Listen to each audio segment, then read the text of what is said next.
Kayleigh McEnany has plenty of sweetness and smiles, but don't be fooled. Since stepping into the role of press secretary, she arms herself for battle, prepared to defend the president.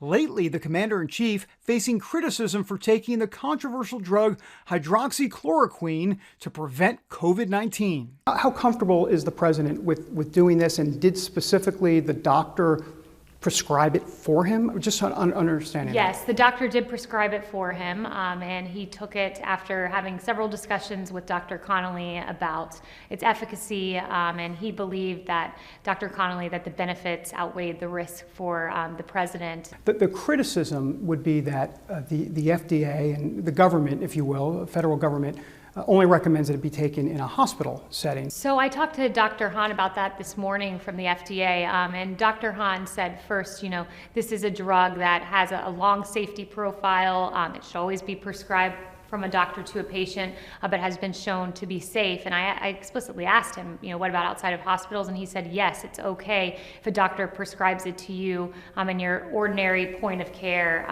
That is an acceptable way to go about this. McEnany says the media stokes fear without providing necessary details and specifics. She'd actually like to know why the media isn't asking more questions about what President Trump likes to call Obamagate. It is a criminal offense to leak the identity of an individual like Michael Flynn, a private citizen, to the press after being unmasked. So we know that a crime was committed. Who did it is the question.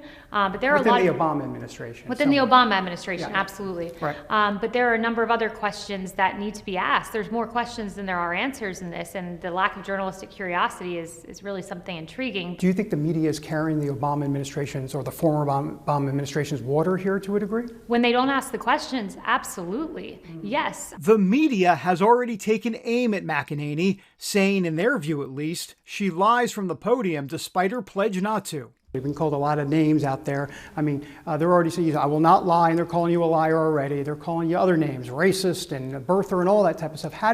What's your response to the critics that say all this stuff to you, about you? That I know the person I am, and I know what I stand for, and I stand as a Christian woman, someone who believes in equality and truth and loyalty and honesty, and it's the values I've lived by my whole life. It's the values I'll continue to live by, and people will malign you. It comes with the job, but I know who I'm ultimately working for, and it's the big guy upstairs. And sticking with those terms, McEnany sees God's hand in Trump's election. How do you see God kind of in all of that? This idea of providence, and is Donald Trump put there by God for such a time as this? Yeah, I think, look, prayer made a difference in this election, and that's not to say, I think God not to say that he puts a certain political party in a certain place right. at a time, but I do believe certain people are meant to be in positions at a certain moment, and I do believe that President Trump is the person meant for this moment, and I think prayer made a lot of difference. This country needed someone to fight for life, to fight for religious liberty, and I believe that President Trump was that person, and he's done that. There's just so much that he's done to fight for the Christian community, so I certainly believe that he's here at this moment for a time, as we all are. The press secretary is definitely not shy about her faith, and during our interview, she became emotional when talking about the passing of Ravi Zacharias. Yeah, it's a huge loss. My dad said to me that Billy Graham was the great evangelist, and I think Ravi Zacharias is the great apologist. Yeah, I know this is tough. I know. Yeah.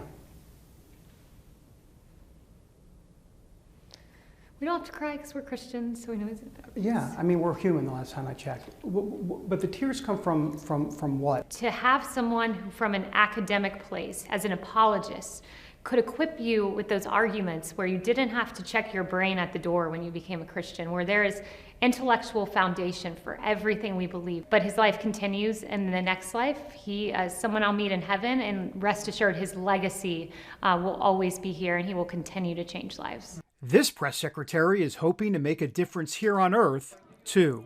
David Brody, CBN News, Washington.